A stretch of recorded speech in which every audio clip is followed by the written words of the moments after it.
একজন আহত ব্যক্তি তার যন্ত্রণা যতটা সহজে ভুলে যায়, একজন অপমানিত ব্যক্তি তত সহজে অপমান ভোলে না। যদি কেউ আপনাকে অপমান করে, তার জবাব মুখ দিয়ে নয়, কাজ দিয়ে দেখিয়ে দিন। যদি কিনা আপনাকে সবার সামনে অপমান করে, তাও আপনি চুপ করে থাকেন, কারণ সময় তাকে উত্তর অবশ্যই দিয়ে দিবে। জীবন চলার পথে বাধা আসতেই পারে, তাই বলে থেমে যাওয়ার কোনো অবকাশ নেই। যেখানে বাধা আসবে সেখান থেকে আবার শুরু করতে হবে।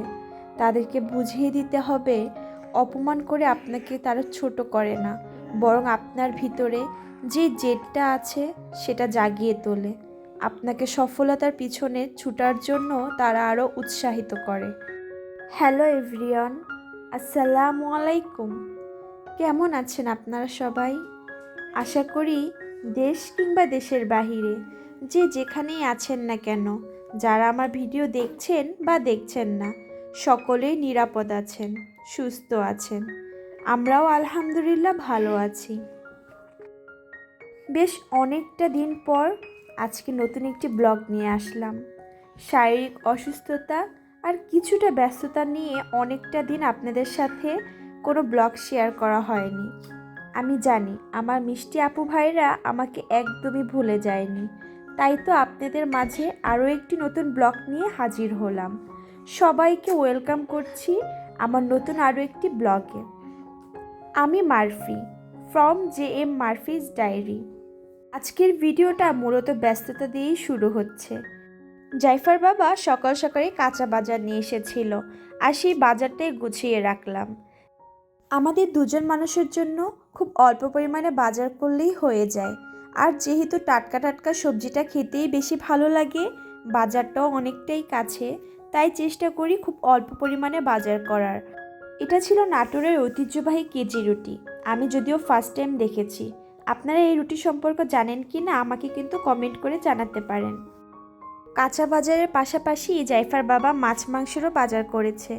দুটো হাঁস কিনে নিয়ে এসেছে, আর সাথে 3 কেজি ওজনের একটি সরপুঁটি মাছ দেখে তার ভীষণ পছন্দ হলো। তারপর সে আর না এনে থাকতে পারেনি। আমাকে ফোন করে যখন বলল, তখন আমিও আর মানা করলাম না। টাটকা মাছটা আজকে কিছু রান্না করব, আর কিছু মাছ আমি ভালো করে ধুয়ে ফ্রোজেন করে রেখে দিব। পরিষ্কার করে মাছগুলোকে ধুয়ে নিচ্ছি, আর যেহেতু আজকে মাছ রান্না করব, সেই মাছগুলোকে আরেকটু ভালোভাবে ধুয়ে নিব। দুটো মাছই আমি ভালো করে পরিষ্কার করে আলাদা করেছি। এরপর যে মাছগুলোকে আমি ফ্রোজেন করে রেখে দিব, সেই মাছগুলো থেকে পানি ভালো করে ছড়িয়ে নিচ্ছি।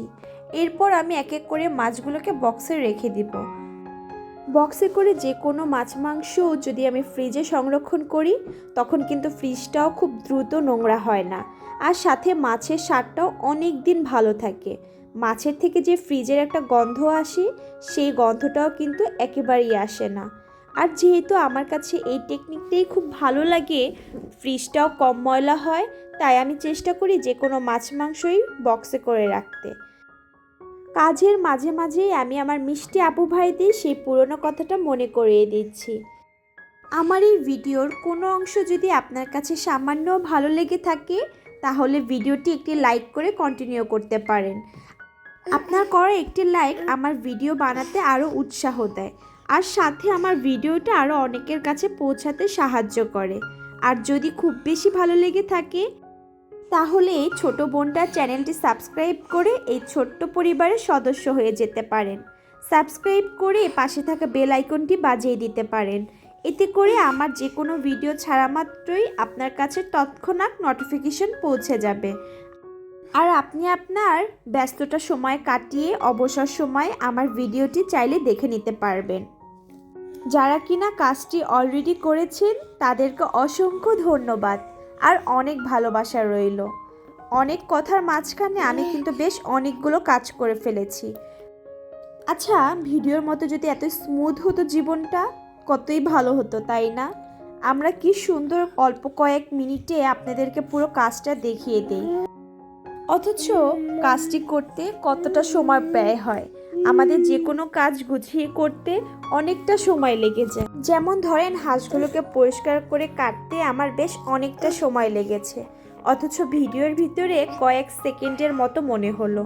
আসলে জীবন যদি এতটা স্মুথ হতো তাহলে আমাদের জীবনে আর কোনো কষ্টই থাকতো না, তাই না? আমি চেষ্টা করি বাজার থেকে যেদিন মাছটা নিয়ে আসে সেই দিনই রান্না করার।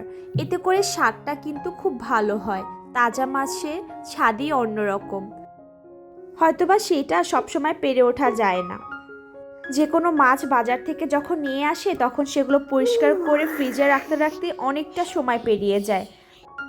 তখন কিন্তু আর মাছটাকে রান্না করার কোনো সময় কিংবা সুযোগই থাকে না। আজকে যেহেতু জাইফার বাবা বাসায় ছিল, আজকে সেই ছুটির দিনে আমি জাইফাকে তার কাছে দিয়ে সেই কাজ থেকে আমি কিছুটা ছুটি নিয়েছি। আর যেহেতু জাইফাকে আজকে আমার ধরা লাগছে না, তাই আমি ভাবলাম আজকে মাছ মাংস রান্না করে ফেলি। তাজা মাছ মাংস খেতে তার স্বাদই হবে অন্যরকম। এক চুলায় আমি মাছটাকে হালকা করে ভেজে নিচ্ছি, আর এক চুলায় আমি হাঁসের মাংস বসিয়ে দিলাম। যেহেতু আমার কাছে সময় অনেকটাই কম, তাই আমি অন্যভাবেই মাংসটা রান্না করছি। হাঁসের মাংস যেহেতু সিদ্ধ হতে খানিকটা বেশি সময় প্রয়োজন, তাই আমি মাংসগুলোকে প্রথমে গোটা মশলা আর তেলে ভালো করে ভেজে নিয়েছি। অনেকক্ষণ মাংসগুলোকে ভাজার পর আমি এর ভিতরে গুঁড়া মশলা দিয়ে অনেকক্ষণ ভেজেছি। এরপর আমি এর ভিতরে অল্প পরিমাণে পানি দিয়েছি, আর এই অল্প পরিমাণে পানি দিয়ে আমি পুরো মাংসটাকে রান্না করে নিচ্ছি। এরপর আমি এর ভিতরে নতুন আলু দিয়ে দিব। মাংসটা অনেকক্ষণ কষানোর পর এরপর আমি আলু দিয়ে দিচ্ছি। এরপর আলু আর মাংস বেশ অনেকক্ষণ কষিয়ে নিব। কষানোর উপরেই কিন্তু মাংসটা প্রায় 70% মতো সিদ্ধ হয়ে গিয়েছে। এরপর এর ভিতরে সামান্য পরিমাণ পানি দিয়ে আমি ঝোলের পরিমাপ করে মাংসটাকে রান্না করে নিব। গরু, মুরগি কিংবা হাঁস যে কোনো মাংসেই আমার কাছে আলুটা খুব পছন্দের। এরপর চলে যাচ্ছি মাছ রান্নায়। মাছটাকে আজকে খুবই সিম্পলভাবে ভুনা করব। জাস্ট পেঁয়াজ আর কাঁচামরিচ দিয়ে অনেকক্ষণ ভেজে এরপর মশলাগুলো দিয়েই আমি মাছটাকে ভুনা করে নিব। আচ্ছা, আপনাদের এলাকায় কেমন শীত পড়ছে বলেন তো?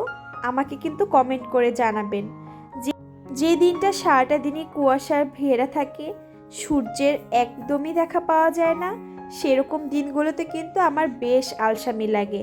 যে কোনো কাজ করতেই আমার ভিতরে একটা আলসামি কাজ করে। আর যেহেতু শীতের ভিতরে একটু শীত কাতরে মানুষ আমি, তাই আমার কাছে পানি খুবই ভয় লাগে। ধরেন যে কোনো কাজ করতে নিলে পানি জিনিসটা আমি অনেকটাই অ্যাভয়েড করি, আর পানির কাজগুলোকে আমি খুব জটপটভাবে করে ফেলার চেষ্টা করি। যেমন ধরেন রান্নার সাথে সাথেই আমি কিন্তু রান্নাঘরটা পরিষ্কার করে নিব, আর সাথে যে কোনো থালাবাটি থাকলে আমি তখনই ক্লিন করে নিব।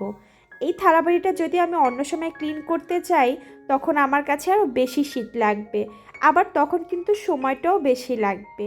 এজন্য ঝটপটভাবে আমি একেবারেই কাজগুলো করে ফেলি। যেহেতু রান্নার সময় আমি আশেপাশে ঘরটাও গুছিয়ে নিব, তাই কিন্তু আমার সময়টাও অনেকটা বেঁচে যাবে। আপনাদের সাথে কথা বলতে বলতেই কিন্তু আমি মশলাটা কষিয়ে মাছটাকে দিয়ে দিলাম। এরপর সামান্য পরিমাণ পানি দিয়ে মাছটাকে রান্না করে নিব। মাছের ভিতরে আমি অনেকগুলো পরিমাণে ধনেপাতা দিব, যাতে এর স্বাদটা আরও দ্বিগুণ বেড়ে যায়। ধনেপাতা জিনিসটা আমার বরাবরই খুব পছন্দের। জানি না আপনারা কারা কারা পছন্দ করেন, তবে ম্যাক্সিমাম মানুষই ধনেপাতা পছন্দ করে। ধনেপাতা দিলে যে কোনো খাবারের স্বাদই আমার কাছে আরও দ্বিগুণ বেড়ে যায়। আর ধনেপাতা ছাড়া কিছু কিছু খাবার তো আমার কাছে ইনকমপ্লিট মনে হয়। এই যে দেখেন, আমার রান্নাটা কিন্তু একেবারেই কমপ্লিট। যেহেতু তেলগুলো উপর দিয়ে ভেসে উঠেছে, আমি তেলগুলোকে একদম ফেলে দিয়েছি। এরপর জাস্ট মাংস আর মাছটাকে সার্ভ করে দুপুরে খাবারটা সেরে নিলাম। আজকে সন্ধ্যায় আপনার ভাই আমার পছন্দের পিঠা নিয়ে এসেছে। আমি যেহেতু বাসায় এখনও অবধি ভাপা পিঠা কখনো বানাইনি, তাই সে বাজার থেকেই আমার জন্য ভাপা পিঠা কিনে নিয়ে এসেছে। এই পিঠাটা আমার খুবই পছন্দের। শীত আসলেই কেমন জানি মনটা ভাপা পিঠা বলতে থাকে। ভিতরটা খুবই পরিমাণ সফট ছিল, আর উপরে খুব অনেক পরিমাণে গুড় আর নারকেল দিয়েছিল। যেহেতু পেপার দিয়ে মোড়ানো ছিল, তাই বেশ অনেকটাই গরম ছিল। শীতের সন্ধ্যায় যদি গরম গরম ধোয়া ওঠা ভাপা পিঠা খাওয়া যায় তখন কিন্তু শীত একদম পালিয়ে যায়। আর এই গরম গরম ভাপা পিঠাগুলো খেয়ে আমার মনটা অনেকটা খুশিতে ভরে গেল। এরপর আমি তাকে খুব সুন্দর করে পাস্তা রান্না করে দিয়েছি, সেও তো মহা খুশি। আজকের ভিডিওটা এ পর্যন্তই। সকলের সুস্বাস্থ্য কামনা করে আপনাদের থেকে বিদায় জানাচ্ছি। আসসালামু আলাইকুম।